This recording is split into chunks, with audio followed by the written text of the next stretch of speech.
வணக்கம் நண்பர்களே. சற்று முன் கிடைக்கப்பெற்ற மிக முக்கியமான செய்தி ஒன்று வெளியாகியுள்ளது. பன்னீர்செல்வத்துடன் கூட்டணி வைக்கும் புதிய கட்சிகள். எடப்பாடி பழனிசாமி அதிர்ச்சியடைந்துள்ளார். வருகின்ற சட்டசபை தேர்தலில் அதிமுகவுடன் பல கட்சிகள் கூட்டணி அமைக்க வேண்டும் என்ற எதிர்பார்ப்புடன் எடப்பாடி இருக்கக்கூடிய நிலையில் பாஜகவை தவிர்த்து பிற கட்சிகள் யாரும் எடப்பாடி பழனிசாமியை நம்பி கூட்டணிக்கு வரவில்லை.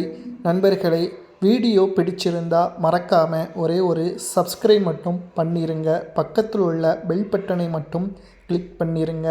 அதாவது அதிமுக 2026 சட்டசபை தேர்தலில் வெற்றியடைய வேண்டும் என்றால் திமுகவை எதிர்த்து அரசியல் களத்தில் நிற்பதை மட்டுமல்ல, புதிய கூட்டணியையும் அமைக்க வேண்டும். அதிமுக எடப்பாடி பழனிசாமி தலைமை வகித்து வருகிறார். தற்பொழுது வரை பாஜக மட்டும்தான் கூட்டணியில் இருக்கிறது.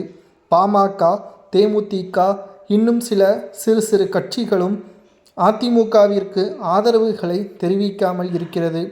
எவ்வளவோ முயற்சி செய்தும் எடப்பாடி பழனிசாமி அவர்கள் பேச்சுவார்த்தை நடத்தியும் அனைத்தும் தோல்வியில்தான் முடிந்தது.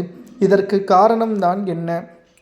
திமுகவை எதிர்க்கக்கூடிய பாமக, தேமுதிக ஏன் அதிமுகவுடன் கூட்டணி வைக்க தயங்குகிறது என்று பார்க்கும் பொழுது 2 விஷயம். ஒன்று, எடப்பாடியின் மீது நம்பிக்கை இல்லை. இரண்டாவதாக, OPS அவர்களை அதிமுகவில் மீண்டும் இணைக்க வேண்டும் அல்லது கூட்டணியிலாவது வைத்து கொள்ள வேண்டும். இதில் ஏதாவது ஒன்று நடந்தால்தான் அதிமுகவின் தலைமையை ஏற்று நாங்கள் வருவோம். தோல்வியடையும் என்று நினைத்து நாங்கள் எப்படி உங்களுடன் கூட்டணி வைக்க முடியும் என்பதைத்தான் தற்பொழுது பிற கட்சிகள் தெரிவித்துள்ளனர்.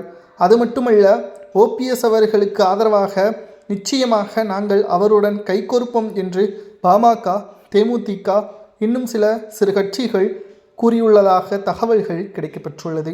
OPS உடன் புதிய கட்சிகள் இணைந்திருப்பது தற்பொழுது அரசியல் வட்டாரத்தில் பரபரப்பை ஏற்படுத்தியுள்ளது.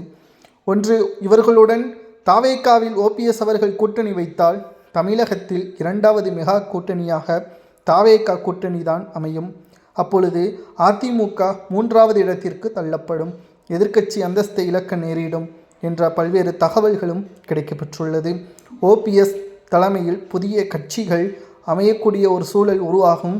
தாவேகாவுடன் கூட்டணி வைத்து ஆட்சியில் மிக முக்கியமான பொறுப்புகளை பெறுவதற்கும் OPS அவர்கள் முயற்சி செய்வார். தென் மாவட்டங்களில்தான் OPSற்கு அதிக அளவு செல்வாக்கு. தென் மாவட்டங்களில் யார் அதிக இடங்களை கைப்பற்றுகிறாரோ